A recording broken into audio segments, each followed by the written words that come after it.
Hello, everybody. So today I'm excited to talk to you about Oddity and Oddity brands, ticker symbol ODD. And really, the title of this video is Using AI to Create New Brands. Can you ask AI or can you have AI as a way to create a successful brand for you? This is kind of a question that is asked by Oddity, and this is what they have done with MAKIAGE and the direction they've taken that brand. And this is what they have done with Spoiled Child. These are AI-driven brands that use a whole array of AI recommender system to recommend customized products in the beauty space. And I just want to spend a second talking about this book, the Coming Wave. It's the number one best-selling book in computer science, actually.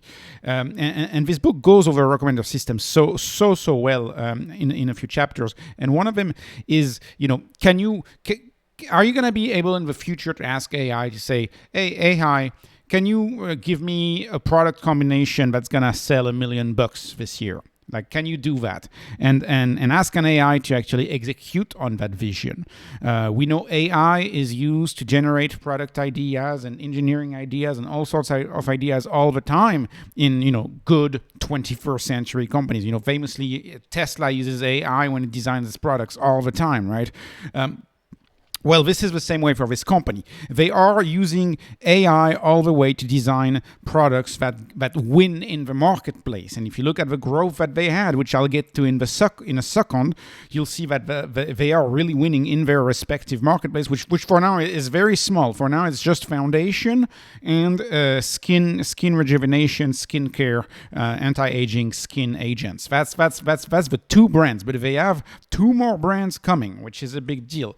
So let me tell you about why would you want to use AI to disrupt the beauty space? Why is that appealing? Well, first of all, there are a few sleeping giants, but mostly one sleeping giant that owns the market and is clearly resting on their laurels. Second, there's a major shift in direct-to-consumer. People want to buy their makeup online. Women want to buy their makeup online.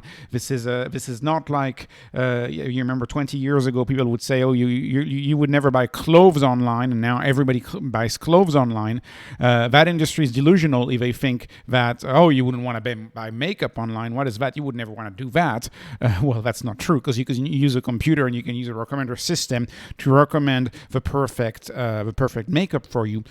Legacy brands don't want to mess their deals with their distributors, which is a big issue for legacy brands. It's not like they can sell their products online and undercut their distributors. They have long-term partnership with those distributors who are going to be upset if they are to undercut them, even though they should. They should go online, but big old companies have issues disrupting themselves oftentimes.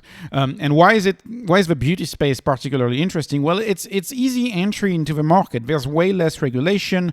Cosmetics are high margin, but they don't require approvals like drugs, for example. So it's almost easier than, say, a business like Hims that I cover so much on the channel. It's almost easier to enter the beauty market than it is to enter the pharmaceutical market, obviously, right? But it's still a very high value density product, right? It's a high value density. A teeny tiny box like this is, $30 to $40. So this high value density of when you ship the goods means that you have a business that, even though it operates in the real world and actually mails customers products, it is still highly scalable, because imagine a container worth of makeup. How much would that cost? That would be in the millions of dollars, of course, because of the value density of a product. So it has growth aspects that are very similar to SaaS, especially for makeup. Makeup is appealing because it is similar to SaaS, right?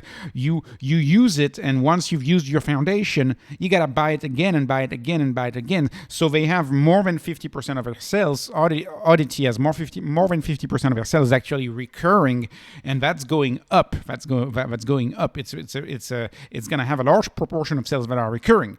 And why is AI helpful in the case of beauty? Well, Actually, buying the wrong shade is a huge frustration for women. Buying a shade is like part of the whole cosmetics process, and finding the right shade is actually not that easy to do. And this is an example of their shade. So of course they pride themselves on using AI to customize products exactly to the right shade of the skin. And makeup companies originally have not been very good at that. They've used numbers with very, very wide ranges, and they haven't really been as good at doing that. And it's kind of a question, like if you're into construction, or you like painting a wall at your home, have you ever tried doing a color match without AI?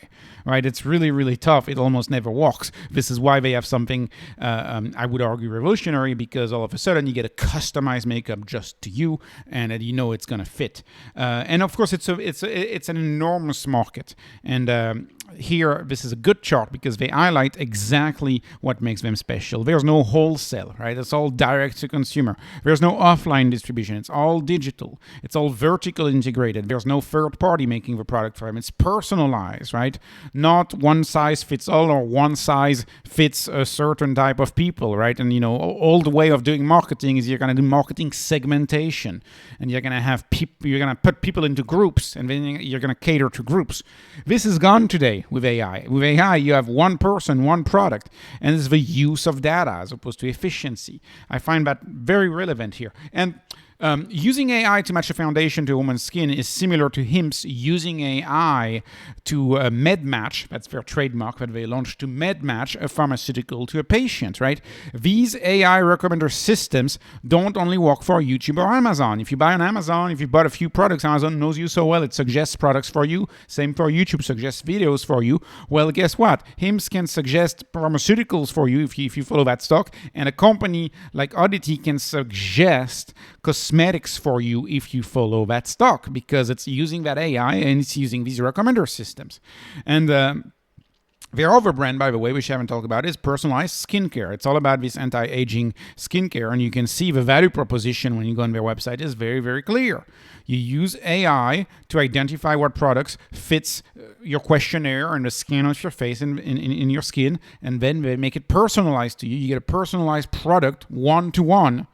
And then they refill the product, they send you refills, and you have a monthly subscription where you get your refills here, for that case, in skincare. And we don't know what the next two brands are going to be, but my guess is it's going to be related to beauty one way or another. And we don't know that. I have a few thoughts as to what it could be. It could be something about, for example, hair color. Maybe that could be a field, something to color your hair, and insert anything popular in the beauty space. They could probably go after and try to disrupt and reuse that playbook. Now, what about the growth of this company? This company is growing very fast. This is actually their updated guidance. They updated their guidance for full year 2023. They're going to beat it by a wide margin, and they're going to be at 52 to 53% net revenue growth, which is really, really good. But if you look at the company from Q3 backwards, so you remove 12 months each time, so you have 2023 Q3, they grew plus 50% from 2022, and in 2022 they grew plus 50% from 2021,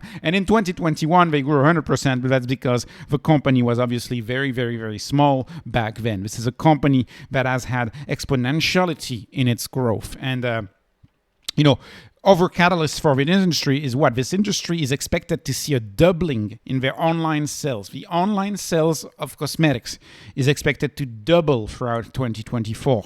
Women are picking up on online cosmetics. They're loving it. They're seeing it on Instagram, and they buy their cosmetics online. They don't want to go waste time at Ulta anymore, or at Sephora, or anything like that. They just want to do it online from the comfort of your home. And I can absolutely understand that. I can't imagine, how it is walking into like a beauty store and having a pushy salesperson trying to push you things that you don't need, and you leave and you spend $180, and it's not even the right skin color, which is a common occurrence for women. It's like they spend $200 and it's not the right color.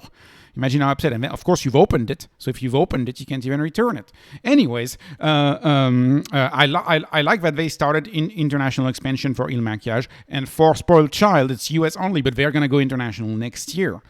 And long term, This business expects 70% of their business to be done outside of the USA, even though this is a mostly USA business for now. By the way, this business is based out of Israel. Israel is known for having a lot of innovative tech startups, and this is clearly an innovative tech startup because they got started in 2013. This is very interesting in my view. And they have two new brands coming in 2024 using the same AI platform. Same recommender system as their two existing brands.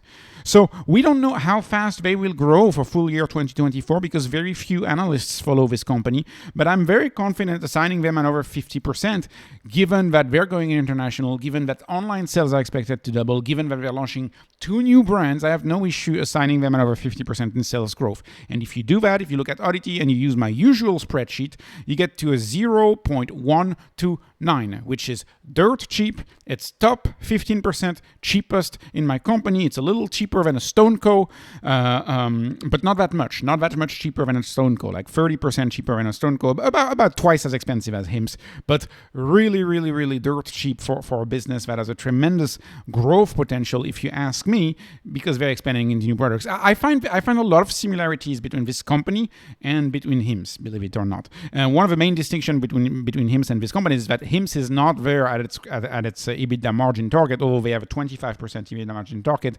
This company is almost already there on their long-term EBITDA margin target. They're already making 21% EBITDA margin. So if you do the rule of 40, you actually get a rule of 71. So that's very dirt cheap. And a lot of people take a lot of comfort in buying a company that already has earnings, that already makes money. And this company already makes money. Actually, I'll play the legacy finance game and give you the legacy finance worlds. So this company, the money-making company, they have a P ratio of 33, and when I'm looking at predictions for their EPS growth, that would give a PEG ratio of a 0.65, which is pretty darn good because a PEG ratio under 1 is considered good per Peter Lynch's PEG ratio. This is 0.65. This is very good. Now, 33 may seem like a lot, but keep that in mind. I mean, this is a company predicted to grow, that I predict to grow, that I think is going to keep growing at 50% for a long while. This is a company that has a lot of potential. And of course, the stock is largely undiscovered, in my view. There is not much to look there.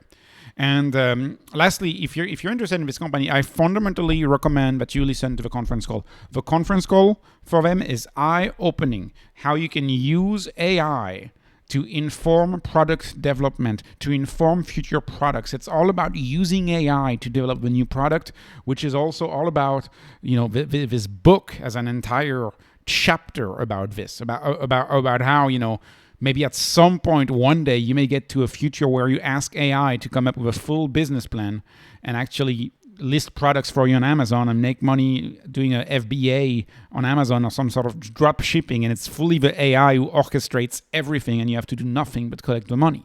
It's the same idea right here. And so I think it's a very interesting company in my view. And I will be starting a small position for the must do something portfolio. My must do something portfolio is for my riskier plays.